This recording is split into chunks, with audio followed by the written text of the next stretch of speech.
I have the honor of bringing you back to order and reconvening us for one final push for the afternoon. We have one final panel discussion, and after that panel discussion, there'll be another opportunity for table talk. And then Dr. Brian Leander will close us out with just a few words as we prepare to dismiss for the afternoon in just a bit. So if you'll take your seats. Panel number 3, we have designated as DEI in public.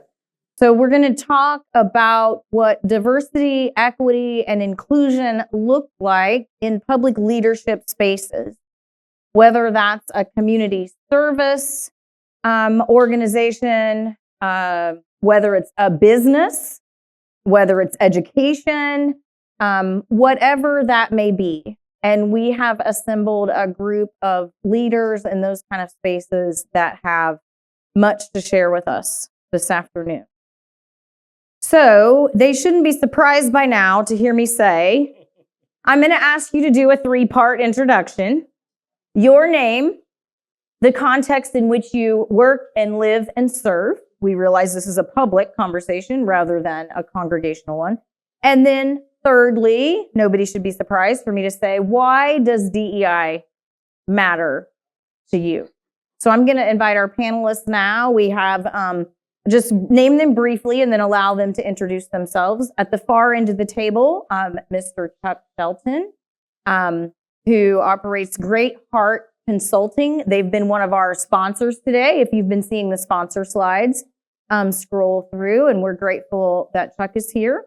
Then Ms. Kaveena Singh, who is one of the executive directors at East Bay Sanctuary Covenant, and she works in the legal area, so we can't wait to hear from her expertise.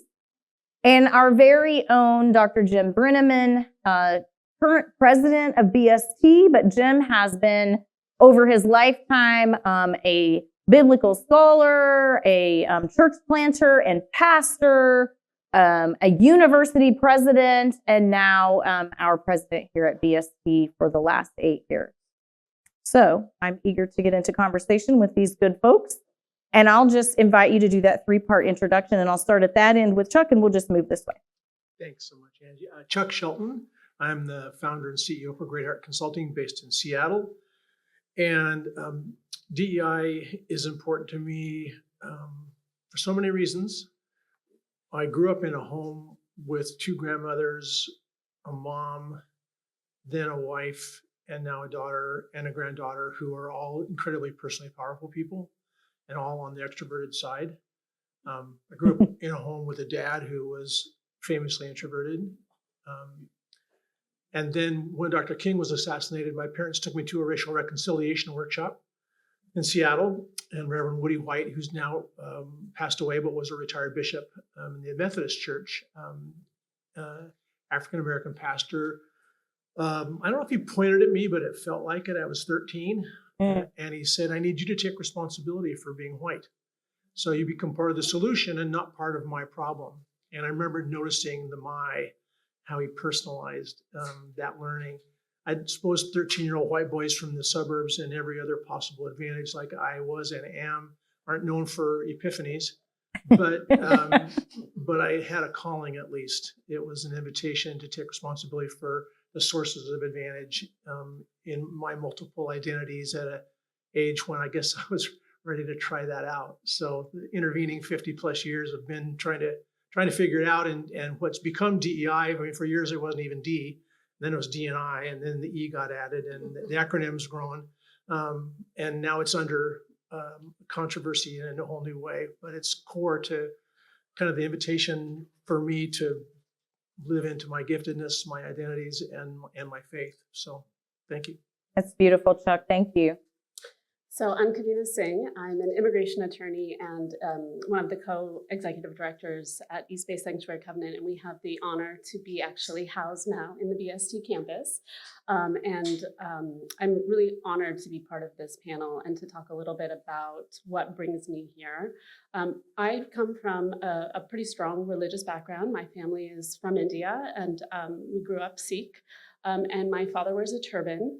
And so this idea that was raised earlier this morning about belonging really resonated with me, because although my family comes from quite a good privileged point of view economically, and we didn't have to struggle like many other people that now I work with, there was this idea of being very othered because my father stuck out. And as a child, I remember feeling very disconnected and uncomfortable in spaces because of that. And he never seemed to take it in any other way than being proud of who he was and where he came from. And so that has really struck with me for my life. And the other big part of the faith that I grew up in was around service. And also hearing from everyone today, there is this underlying need to give back, regardless of where you come from, and making sure that everyone feels included. And so that's really led me into the career that I have of doing immigration work, and specifically asylum work. I'm really interested in migration patterns and how people move, whether it's choice or whether it's being forced to move, and how those realities exist and how you can create a place where you belong. And what's really interesting is that we work with a lot of people from Latin America, especially indigenous Guatemalans, and to see them come into the United States, mostly fleeing pretty severe forms of persecution, discrimination, and being really other second-class citizens in their home countries, and finding this connection, and many of them are very religious in various forms of Christianity, and how that really holds them and gives them some kind of solace to get through a lot of the hardships that they've lived through in their life. So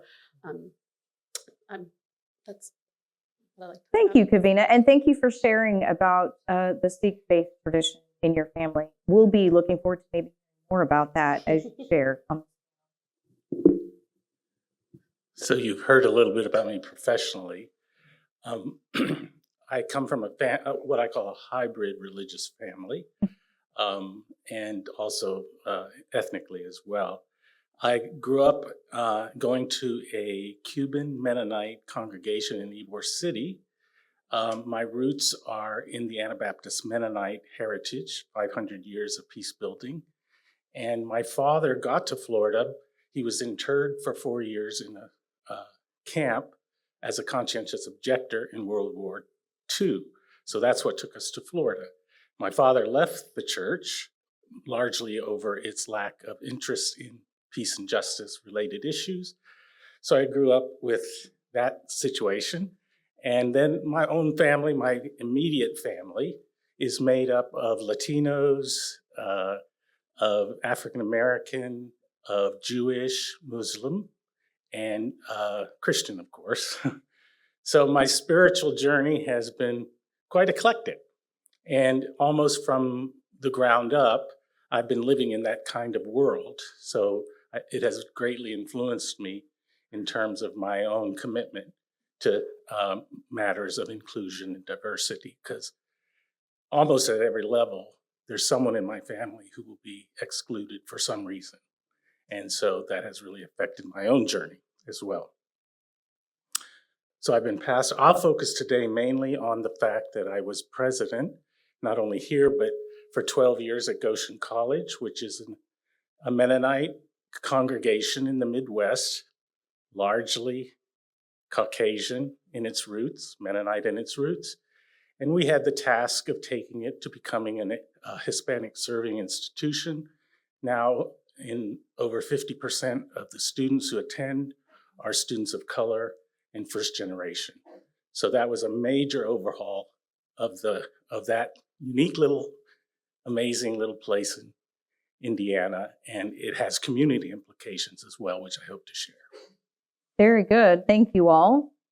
Well, this conversation, as you might imagine, will be a little bit different from the ones we've already had today, since those were grounded very much in first theology and Bible, and then congregational leadership. And so now, as we shift, kind of outside of those spaces, we'll talk about things that we don't often talk about in those spaces, like defining and measuring success, metrics and so forth. We often stay away from in faith spaces, but I want us to start there, actually. So how do, business organizations, community serving organizations, educational institutions define and measure success in the areas of diversity, equity, and inclusion? Help us understand what those success metrics look like. Any of you, just, Well, defining success would be language like how do you center voices that are not heard? How do you build access? Access is a huge thing when you're trying to transition an organization from one to another, let's say, to becoming more inclusive. What kind of structural changes do you need to make? How do you repair the past by reallocating dollars? That's the big thing. Where does it start? It starts at the top with whoever's leading and your board, and works its way down structurally as well. And then my own experience is, how do I empower others to actually become vice presidents or presidents in higher education in universities and colleges, which I have now a number of mentors who have gone on to be presidents elsewhere, students of mentees of color who have, I always try to lead the way for them, to open doors for them to become leaders of institutions around the nation. So that's defining. And then you were saying, how do we measure it? Well, ask Brian, there's a whole lot of kind of measurement tools that one can do. Some of it's just looking at your boards and saying, is representative. That doesn't always go to the deeper levels. But then, by doing audits of your institutions to see where you're failing or falling behind, or as opposed to what your goals are. And then I'll come back to working with the community. There are specific ways of measuring our success within communities. Around Goshen, it's in a very red state, in a very red region, and that story of transformation of our entire community in the Goshen-Elkhart area is in itself amazing, in the town gown kinds of work that we did at that time. I can go next. I have very similar ideas. The first is that we really need to make sure that there's representation in our staff of the clients that we serve. So many of our staff have gone through our organization and were either clients or volunteers, or who have family members who were impacted in the type of work that we do. So that's the first thing, to make sure that we have enough people who have the cultural competence to then go back out into the field and do the work that we do. So it doesn't feel like it's somebody coming from the outside, but people who have really experienced what they've experienced, and therefore can be better stewards of helping them navigate some of the complex legal systems that they have to do. The other piece, and this is also very similar, is making sure that we have professional development pipelines. We want to make sure that the people who have really suffered, lived experience, and who might be going through different types of trauma, exclusion, and discrimination, and may not have the formal educational backgrounds needed necessarily to navigate various power systems and other systems that favor privilege. And it can be challenging, especially when there are these hurdles involved. But we are working towards that and making sure that people feel like they have the tools to move up into the organization, to become, in our particular space, you don't have to be a lawyer to do the work that we do. You can get trained and certified to do similar type of work. And so that's been a really nice avenue for some people who may not have the access or even the interest to go to law school, but yet still serve the community in this way. And then also making sure that we create spaces for varied voices so that people feel like they can contribute their personal perspectives into the structure of the organization and how we want to grow, and to make sure that we're serving the community in the way that is best deemed by the community's needs.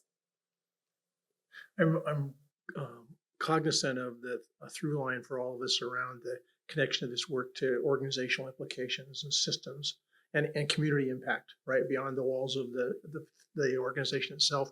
My work primarily focuses on inclusive leadership development for courageous cultures, is how we talk about it. So most of my work, I have a degree from Fuller. I was in the MDiv program, and then the district superintendent from the Methodist Church sat my wife and I down and said, let's talk about you being pastors. And after that meeting, we both decided to get out of the MDiv program. I mean, bless his heart, but he reminded us of why we wanted to move in some other directions, so we did. So I wouldn't have been a good pastor. I actually wasn't even a good employee. I didn't stay in my lane.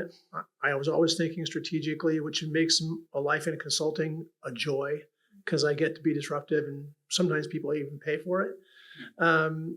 And so my frame of reference primarily in the corporate world has been, and particularly right now with the redefinition of DEI and the attacks on DEI and the caricaturing and all the bad faith stuff going on, is trying to help people move to take into account representational headcount data, which is important. I won't argue against knowing the mix of people by different identity points in a workforce or in a customer base.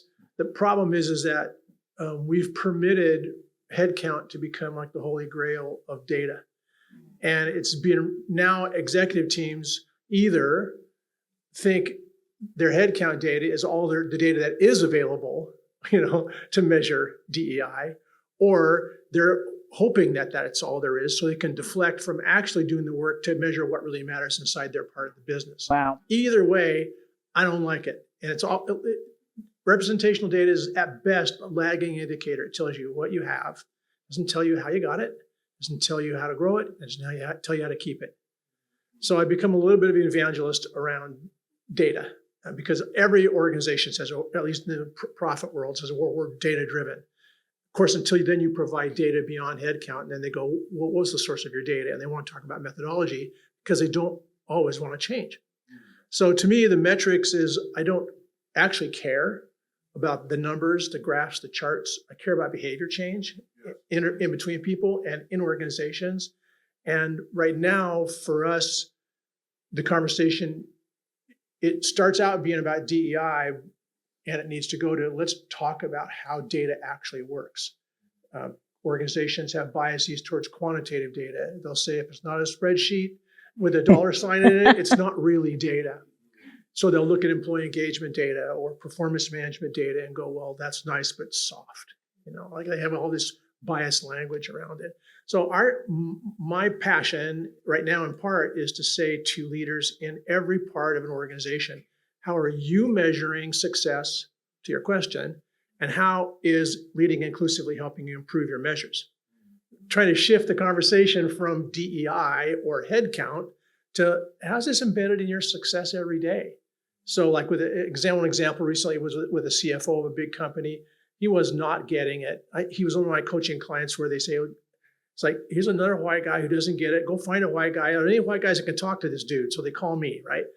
And I'm talking to him and I'm not getting anywhere. And finally, probably just out of holy frustration, I say, what questions should you be asking as the CFO around DEI? And he sits back and he goes, well, I should be asking, how does DEI help us save money? How does DEI help us build better processes so we're more efficient? And I didn't even know what the answers to those questions were, but I said, yes, start asking those questions. And I think that's part of the magic that's starting to happen, is that we're starting to learn how to not let identities get reduced into cultural groups and optics, and we help people say, let's think about quantitative and qualitative measures for how we get better every single day and how we grow a more just and equitable organization. And there's a lot of people who don't want that because they don't want to make the change. But I'm not here for those folks. There's plenty of people who go, oh, if that's what you mean, then I'm interested. And we don't have to change everybody all at once, because we never will. Very good. Well, Chuck, you're pressing us towards another question, which is good. It will take us deeper into this. And if some of you all prepared ahead of time and were thoughtful about your remarks, we're going to jump around a little bit. So just, so what I heard you talking about, we have in kind of some of the things we were asked to reflect on ahead of today, that balance between missional effectiveness and equity-centered practices. you're pushing us there, Chuck. So maybe we can pick up there and go even deeper on that. So how, as a business leader, as a community organization leader, as a leader in higher education, how would you tell folks to strive for that balance between that focus on mission and wow, right? So I'll Enacting start. kind of My equity-centered bias practices. is, I mean, my degree ended up being in social ethics. My bias is to values. And right now you can chart organizations who are either coming back to their core values, talking about it, reinterpreting them, because now we have to figure out who we are with our values maybe 100 years ago. And Liberty Mutual Insurance has dignity as one of their core values. The people who wrote dignity 110 years ago in Boston did not mean what we're doing with it now. Right. Trust me on this. You know, it's like old white dudes that cover the whole wall in the lobby, right? What's cool is that the organizations that are coming back to their core values and saying, "Who are we now?" It's kind of like revisiting the mission statement. That's exactly what I was thinking. Pastor Garfield we earlier. all need to be doing that. And the organizations that there's no playbook about getting targeted, worrying about getting bullied. I mean, nobody's taking a course on this craziness we're in right now. But if you look at the major law firms, one of the major law firms sent their CEO to the White House to get their name off the executive order because they didn't want to lose business. And the guy actually said to the president, "We won't have any DEI policies in our law firm." Brain freak right in my head. And I'm realizing what he meant, we won't have any racial preference policies, because he didn't know anything more about DEI than that. He hardly even knew the code. It was that bad, right? Whereas Perkins Coie, who had to choose to fight and had 500 law firms support them, they got targeted because they represented one of his previous, opponents in an election. So they couldn't not fight. Fortunately, they didn't even want to not fight. They went back to their core values and said, "So what do they mean to us now?" So to me, it's all about revisiting mission and then interpreting and building new judgments and practices around what's effective from that. And then their part of it, I think, is that it's the inversion is that 50-year-old leaders, which are actually young to me at this point, are need to be listening to their 25-year-olds. Because the 25-year-olds have the lived experience that your data shows, and then you add AI into this process. Shorthand for me, watching millennials do work on Google during the meeting ruined the way I thought meetings should be going, the way I was raised to do meetings. You have an agenda, you have a meeting, you have a follow-up, and then maybe you do something after the meeting. The millennials were like doing stuff like during the meeting. It was completely disruptive. Like, wait, we're just supposed to hear the talk. I'm generalizing. Gen Z all have their own ChatGPT accounts, and they're doing that before they ever even get to the meeting. They're revising the agenda in their own heads. So the 45-year-olds are going, dang, The 38-year-olds, this is my favorite, it's perverse. 38-year-olds who looked at 22-year-olds going, well, that's not music, that's not dancing. That whole like developmental cycle. I'm 71. It's sweet. It's perverse. I admit it. But it's developmental, and watching people go down to core values and then say, how do we reinterpret the practices we already need to do, and what new ones do we need? To me, there's an order to this. Otherwise, it's either reactionary or performative, and it's not grounded in what dignity now means 110 years later. So I have a very strong bias in that direction. Sounds like it. Clearly. Very good. I mean, I can go next. I mean, we come from a very different world in many ways, because not only are we a nonprofit, a community-based organization, but we are entrenched in immigration and the immigrant world. So in some ways, DEI doesn't even register as a separate concept. It's integrated into everything that we do. So it's interesting to hear your perspective, because I never think like that, because It is. But that being said, I mean, we do see differences. There are power dynamics in the organization. There's power dynamics within our clients, and those things have to be addressed and acknowledged. So even though our mission inherently encompasses DEI, that doesn't mean that the structures don't prevent DEI from fully being embraced. And that's what I was saying earlier about professional development and making sure that we draw from the communities that we serve, because it's easy for me to step into a space where I might have had some background in the things that I have to navigate, but I haven't lived it directly in the same way that my clients are living it directly. And I think, there are differences in experiences that help me maybe be from an outsider lens, but also really needing to learn from people who have gone through those directly and how that impacts them. We really want to continue transforming our systems, and also we need to advocate for systems change. And then we can also change ourselves through the organizational structures as well. I would just say, oftentimes when you get into this work, effectiveness and excellence and equity are played off against each other. That is, there's, especially in higher ed, that if you go down this road, excellence is going to drop, and I was from a very elite college, as it were. We get 100% of our students into med school, that kind of college. And the pushback often was, well, we're going to lower the standards, and books by Bach and Bowen, presidents of Princeton, Harvard, years ago, actually defended affirmative action as a positive.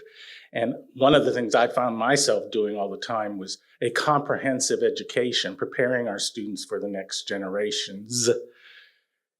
You cannot have a comprehensive liberal arts education unless you have both religious training and are experiencing other cultures in and around you. I could go into that further, I won't, but for now. But what we did is we depended upon data, showing how the data. I borrowed from everyone I needed from Xavier University. Yeah, you know that, Dwight, where I found out that if you, I could have a pipeline from high school into med school for students of color. And simply by aligning myself with med schools who would agree that they would, if you found high school students who were making A's in sciences, we would promise them, because they knew our quality at our university, they promised them a place in med school if they continued on through our program. So a high school student already, 2 med schools I worked with, our high school students in our local high schools, students of color in particular, who were at the, they were doing hard work, they knew they were going to get into med school. It gave them incentive to continue the hard work. We did flipped classrooms. I borrowed that straight from the geneticist president at Princeton. So we had labs are oftentimes given over to TAs to teach. So what we did is we put all our professors' lectures online, whereas we found out, by the way, culturally speaking, oftentimes students of color, particularly in the Latino communities, were practice-centered and learned through practice orientations, culturally, let's say. And so we flipped the classroom. The top dog gave the lecture online and then met with students. The labs became centered, and your most elite person is helping with the labs. We flipped tenure. We said that if you're culturally diverse, can speak 2 languages, you get more points. If you are interdisciplinary as opposed to one little niche, you get more points. And so our tenure process was flipped. So those who were often at the lowest part of the tenure process could rise to the top. One could go on. And there are 100,000 different little and big things you can do to turn a whole. I'll give you admissions, for example. Admissions would be, and then I'll leave it at that, just to give you another sample. We found out that young people of color in particular had to work and provide for their families. And they were still making A's in high school. So they get points for leadership in ways that the average Anglo at our school, Caucasian, was from a wealthy home. They didn't have to work. They got all the supplementals to make them successful. We also gathered data and realized that 10 years out, you could not tell, 10 years out from graduating from Goshen College or other schools, you couldn't tell who was part of the well, let me put it this way. Students of color, on the whole, were more civic-minded, were more engaged civically, were more homebound or more interested in their communities, community service, than others who had just simply been given things and could, one could go on, but I'll leave it at that. You really have to dig deep data. You have to bring in experts. That's where we found each other. And then you have to actually do the hard work of bringing everyone on board to make this transformation. And you'll lose some in the process. Thank you all. Jim has led us right into systemic or policy shift, which is great, which is fine. So would either of the other two of you like to share a bit about systemic or policy shifts that you've been a part of, you've implemented, you recommend, you've seen be successful? We invite that. I can speak briefly on this. This is a little outside of what we normally do, but we are really playing with the idea of a shared leadership model. So in normal nonprofits, it's usually one executive director. And the idea is that we are a co-executive director model, and we also each have some programmatic responsibilities, which allows us to be closer to the work and not just administrators. And I think that's really important for us to be able to have a space, and we're seeing this trend across the board from other organizations similar to ours, and so we are engaging in a year-long community learning process, which we hope to then, disseminate some of that information. Some of us that are just getting to know East Bay Sanctuary Covenant and see the 3 co-executive directors have had questions about that, Kaveena, so I'm really glad you brought it up. Is there any more you'd like to say about what led the organization to choose that model, how the 3 of you are negotiating? A lot of times when a model like that is suggested, even 2, right, co-executive directors, the first question somebody asks is, who's actually the boss? Right. Underneath that, who has the power? So tell us how do you negotiate that? Right. So to answer your question, the reason why we got into this model in the first place is that we were led by Sister Maureen, who was our executive director for more than 40 years. And so we recognized she was a very non-traditional leader. She was really out in the community more than doing the day-to-day operations. And so we knew no one would replace her. So that was sort of the starting point. And we were all sort of taking on other types of responsibilities because she was such an alternative kind of leader. So when she stepped down, we just sort of filled in the gaps and decided that we each had strengths to bring to the table, and it made sense for the 3 of us. And so we each have various responsibilities. We decide a lot of major decisions by consensus, and we're actually working with a consultant right now who is helping us, formalize our practice, because a lot of it has just been trial and error. So we do not have the answers at all, but people have been playing with this model, and it has been successful. And I think the most important part is that when you are leaders, it's a lot of emotional toll. You can do the day-to-day work, but that emotional toll to carry by yourself is pretty lonely and pretty challenging. And so that's a real benefit, is being able to share that kind of responsibility. And, when one person is struggling or having to manage something on their own, the others can step in and help support them and carry some of that load. So to me, that's really important in this shared leadership model. And that's why it is succeeding. And we are working out sort of the nuts and bolts of the other piece. I would not say one of us is in charge. It kind of shifts quite a bit, depending on what everybody's capacity is and what the focus of the decision is as well. Very good. Thank you for sharing more about that. We appreciate it. Chuck, do you want to say anything about systemic or policy shift? Yeah, I was going to say, it says a lot about what your previous executive director did or didn't do, that there are now 3 of you just sorting for it, right? That's pretty amazing. The focus for my work is always to help leaders answer 2 questions. How do I lead more inclusively, which is the personal, interpersonal, team-related work, and how do we do it together to build a more equitable system, culture, practice, brand. My bias, I guess, is to the tension between those 2, because we see, especially since while 30% of Americans are white men, 70% of executives are white men. So it's not like it's only people who look like me in those roles, and it's not like the people who are white men are all the same, because we're not. And a key space we have to move into from where we've been is extending inclusion to literally include everyone, except for those people who are going to exclude themselves no matter what we do. And I'm not here for them. I pray God that God sends someone for them, because it ain't me. I don't want to get in the fight. I don't want to spend my calories, in any version of the fight. That doesn't mean that other people shouldn't. That's for me. The opportunity, I think, for systemic change is as we scale what inclusion becomes, whatever language we use. You're seeing more language around engagement, impact, inclusion and belonging. So far, there haven't been any executive orders that said you couldn't talk about those things. Not that that's the end all be all, but it's the zeitgeist right now.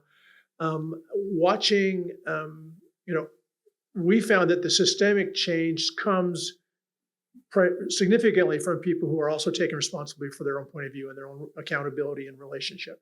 So that's very much a theme, I think, through this whole conversation today is story, is what's our story and what's the story that we're building together. And that preaches really well in corporate spaces, because there are always some people of a variety of identities who have their stories, they're owning their stories, and they're willing to share them.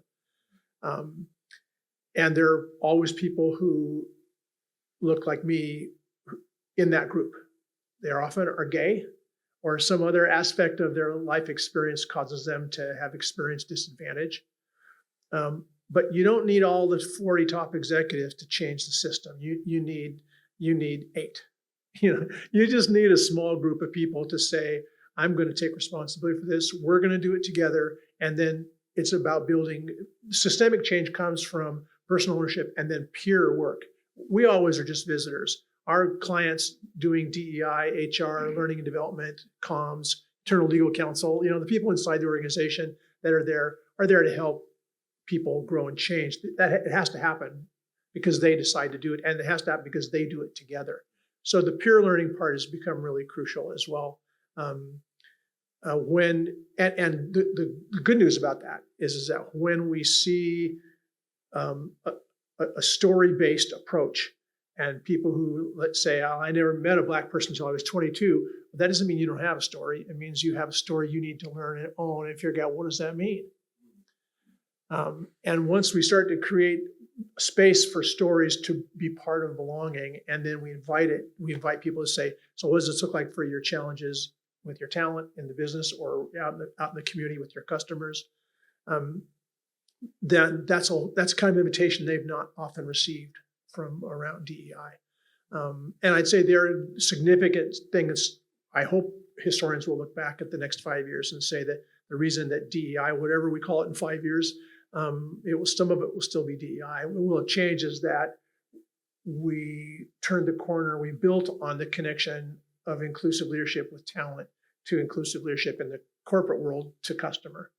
And I think that the corollary in the church is we're thinking about who's in the walls of our church, and we're thinking about who's in the community where our church is. We're thinking internally and externally. I think there's real magic because then you have to systematize it. You can't just keep it in small group structures or mission statements. You're now accountable to what's going on around you in the community. Thank you. I appreciate that. I'm finding myself, as I listen to y'all talk, thinking about institutional culture, which we really, we didn't ask you to think about ahead of this, but as I hear you talk about systemic and policy shifts, I'm wondering, I know from my own experience in leadership and working in organizations that culture shifts, it's a long game to shift the culture of an organization. Can you talk just a little bit about that? Once you begin to evaluate systems and policies and make necessary changes as a leader, what are some things that you do in your own leadership to move those culture changes that sometimes feel like they take forever. Do you have anything to offer on that? No, it's a surprise. I'll give 2 examples.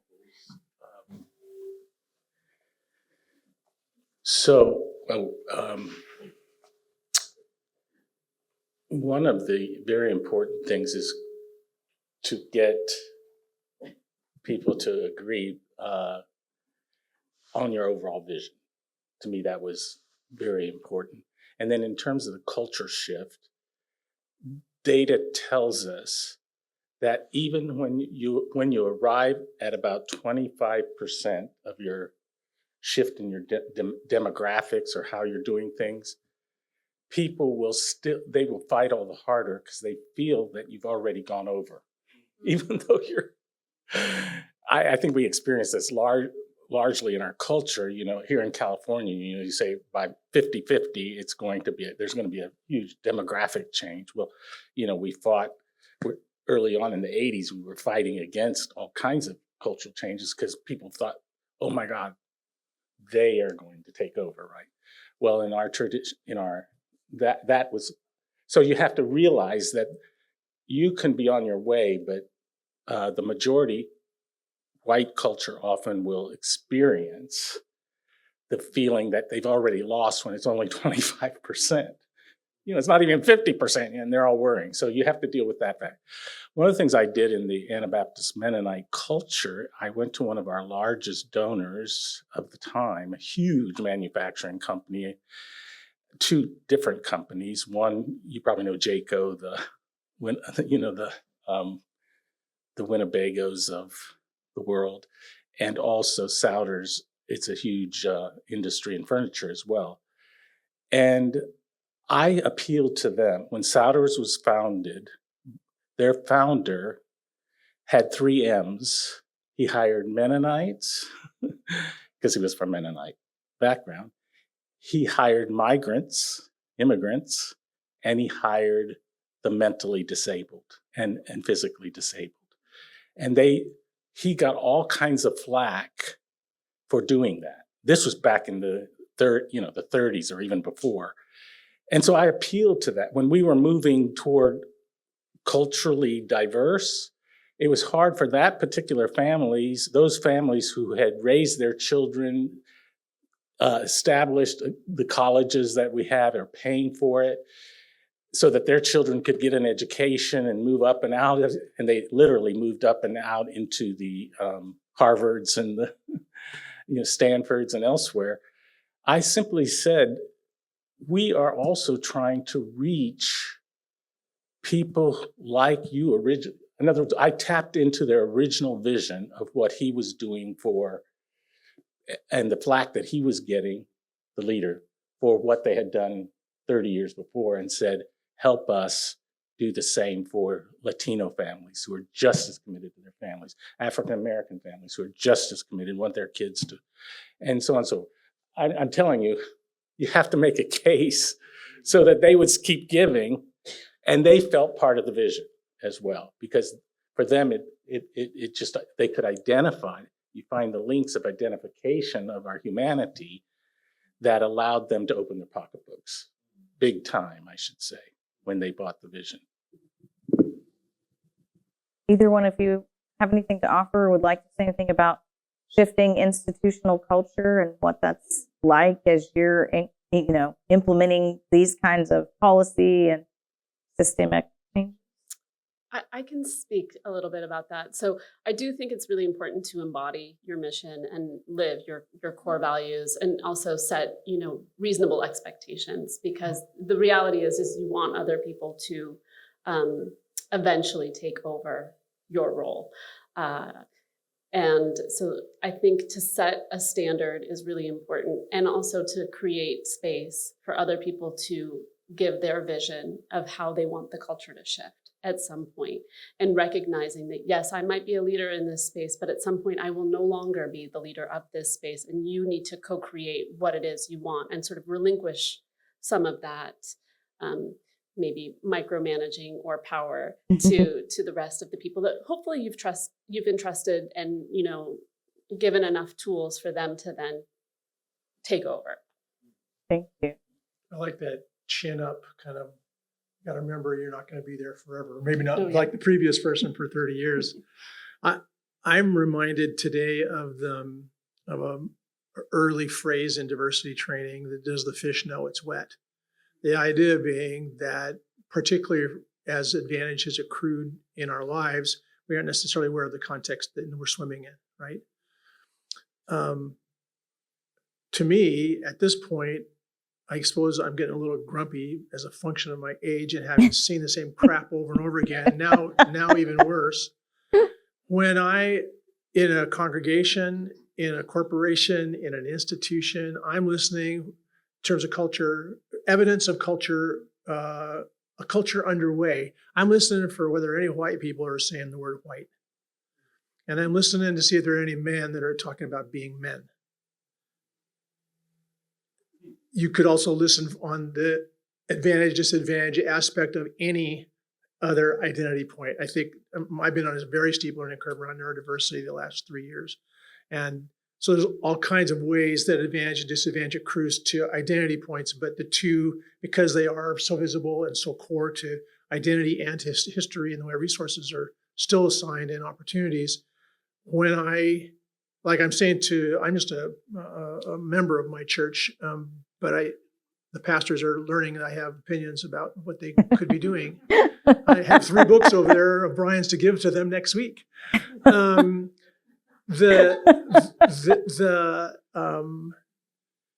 want to hear white people owning up to being white without being ashamed of it, and also not being surprised that there is such a thing as white supremacy.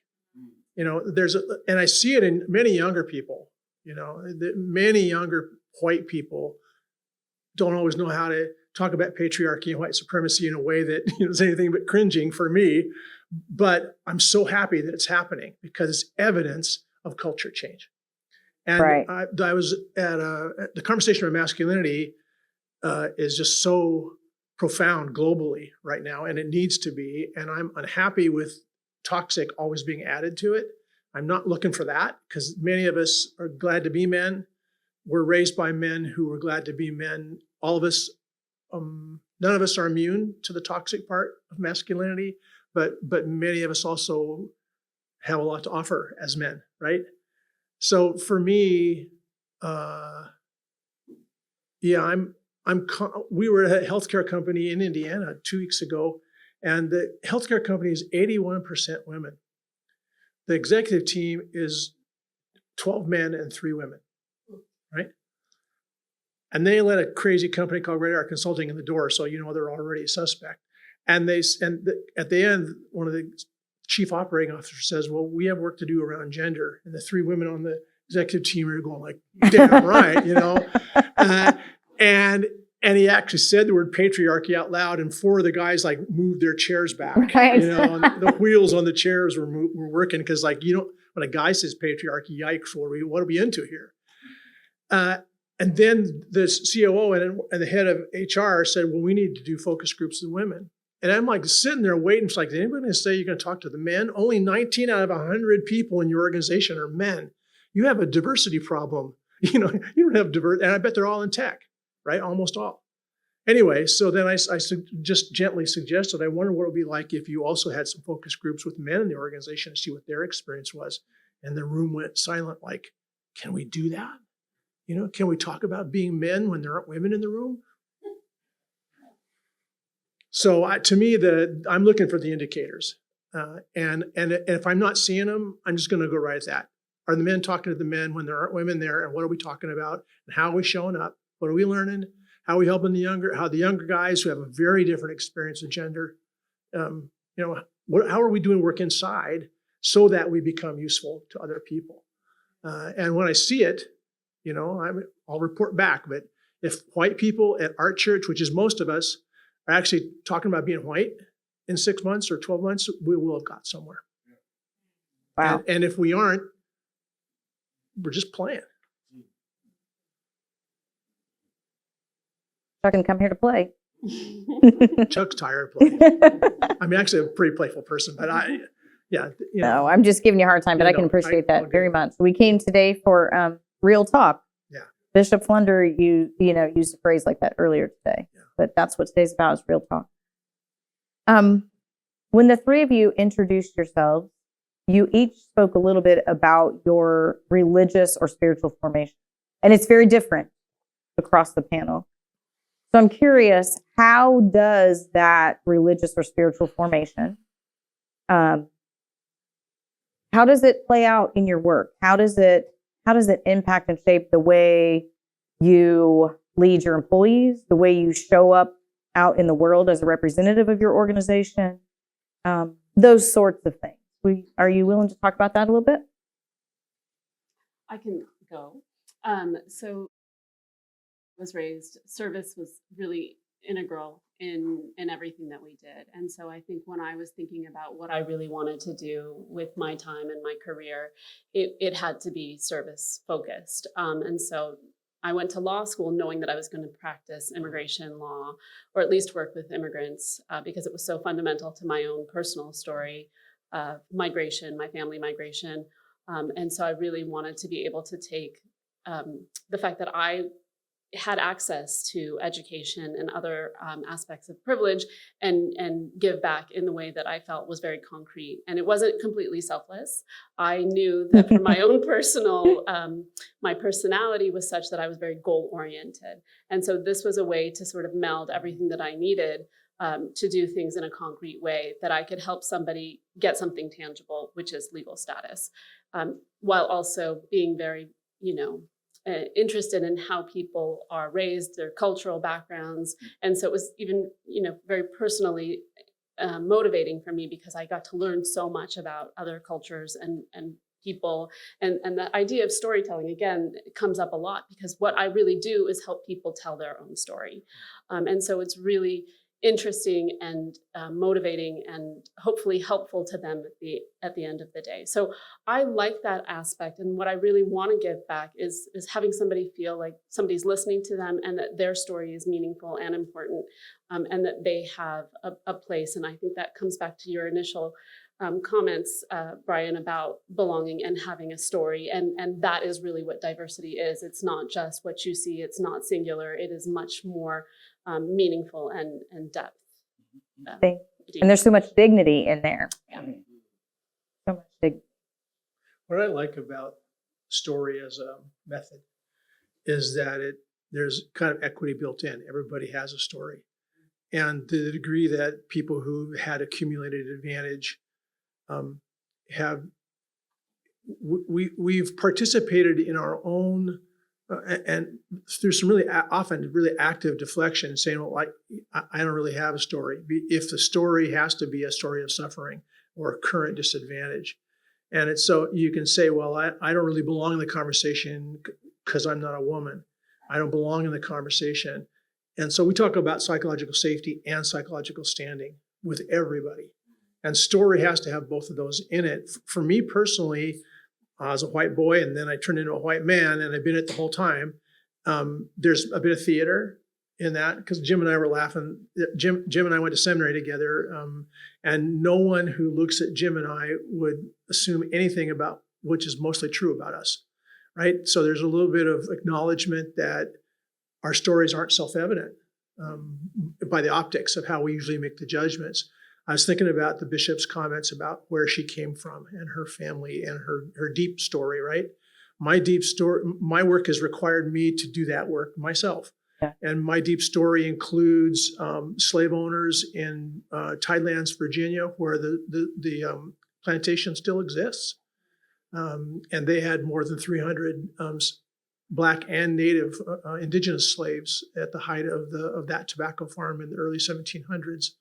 I am the fifth generation from folks who founded a town in Eastern Washington, John and Mary Golden. It's called Goldendale, and it only was founded in 1869 because of the Indian Wars of 1855, and creating space for people who came west on the Oregon Trail, which I also acknowledge was a remarkable thing to have done.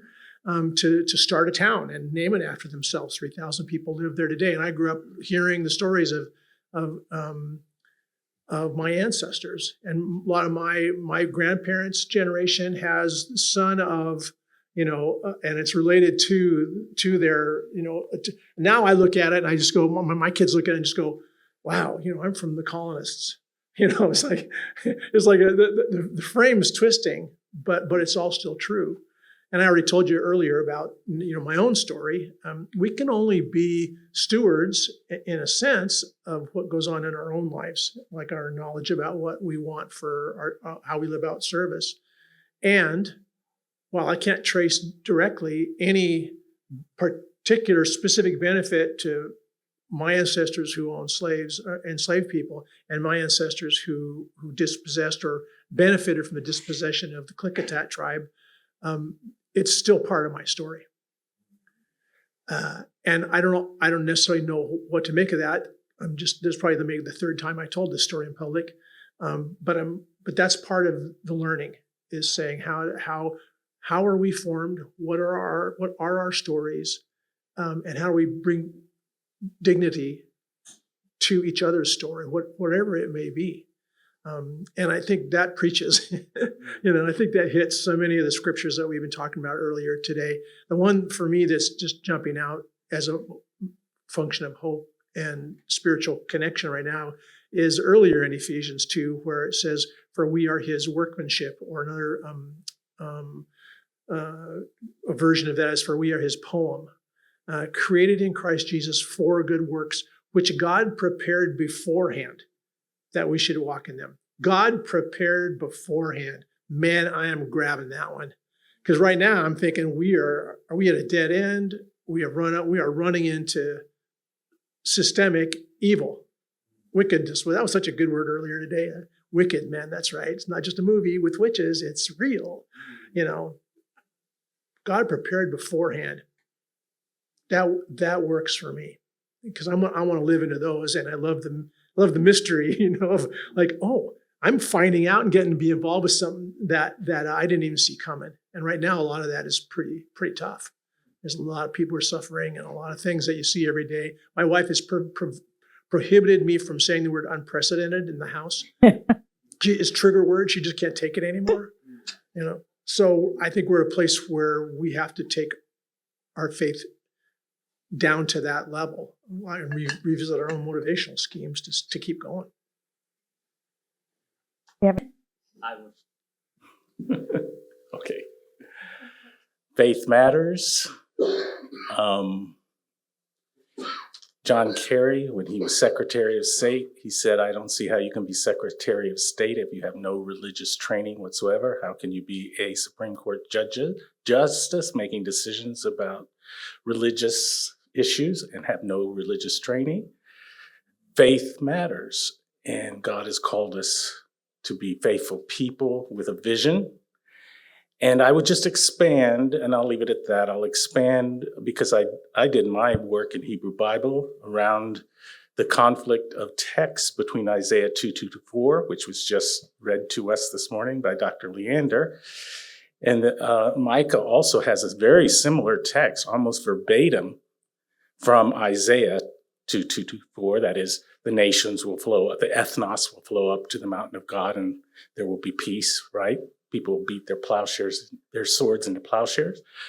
Micah says a very similar thing. That said, Joel says the opposite, that it'll end in universal war. The decision will be ours as to how we're going to interpret it. Each of those knew what the other was saying, and they were. Now, I'll leave us with Micah, because Micah takes us beyond what Isaiah said. Micah says, quoting Isaiah, when Isaiah gets to the point where all the ethnos of the world will flow up to the mountain of Yahweh, Micah adds, each in the name of their own God. Now, if that doesn't blow your religious narrowness in terms of who the other is and who the God of others are, we have to be careful. Each in the name of their own God will flow up to the mountain of God, and the swords will be changed into plowshares and so on. So go read Micah 4.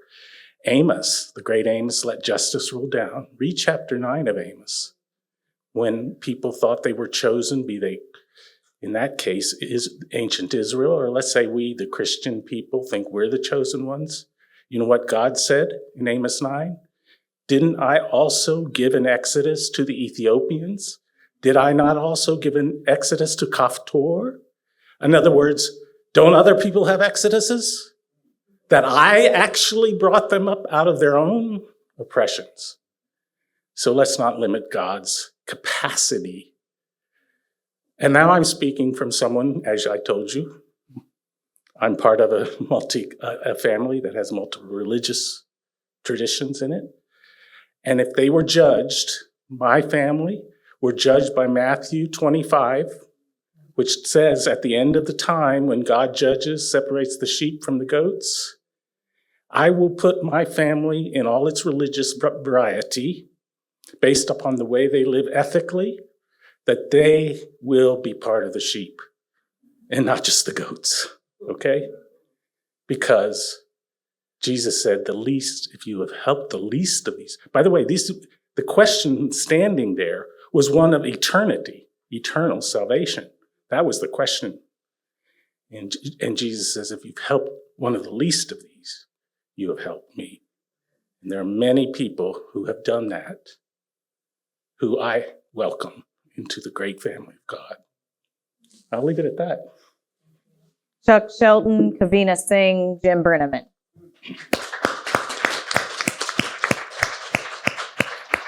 Thank you all very much. Jim Jordan said, we're the ones we've been waiting for. And I usually don't like to repeat quotes, but I'll repeat it. We are the ones we've been waiting for. So your attendance here today, your partnership with others, your conversation with others should leave you feeling like you are a part of another community.